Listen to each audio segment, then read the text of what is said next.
नमस्कार. मी जालिंदर पांगरे, जिल्हा अधीक्षक कृषी अधिकारी कोल्हापूर. कृषी विभागाच्या माध्यमातून दिनांक 21 व 22 मार्च 2026 रोजी सकाळी 9 ते रात्री 9 या कालावधीत विटी पाटील स्मृती स्थळ राजारामपुरी या ठिकाणी धान्य महोत्सवाचं आयोजन करण्यात आलेलं आहे.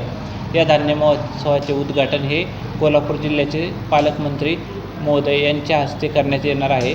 या महोत्सवामध्ये कोल्हापूर जिल्ह्यामध्ये शेतकऱ्यांनी पिकवलेले वेगवेगळे प्रकारचे प्रोडक्ट जसे सेंद्रिय गूळ, काकवी, पाटगावचा मध, आजरा घनसा, तांदूळ हे शेतकऱ्यांना उपलब्ध होणार आहेत.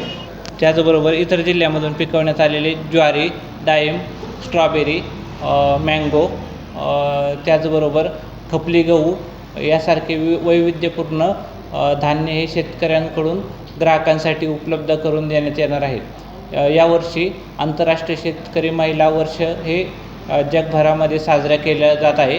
या अनुषंगाने कोल्हापूर जिल्ह्यामध्ये 22 मार्च 2026 रोजी दसरा चौक पासून आपण एक महिलांची विशेष रॅली या ठिकाणी आयोजित करत आहोत. या रॅलीच्या माध्यमातून महिला शेतकऱ्यांचा सन्मान, त्याचबरोबर पौष्टिक तृणधान्यांचा शेतकऱ्यांनी पिकवलेल्या पौष्टिक तृणधान्याचा वापर जो आहे तो ग्राहकांच्या आहारामध्ये होण्यासाठी देखील आपण जाणीवजागृती करत आहोत. या अनुषंगाने कोल्हापूर जिल्ह्यामधील सर्व नागरिकांना मी आवाहन करतो की आपण दिनांक 21 व 22 मार्च 2026 रोजी विटी पाटील फाउंडेशन राजारामपुरी या ठिकाणी या धान्य महोत्सवाला भेट देऊन जास्तीत जास्त नागरिकांनी आपल्या शेतकऱ्यांनी पिकवलेल्या शेतमालाची खरेदी करावी, हे या ठिकाणी मी नागरिकांना आवाहन करत आहे.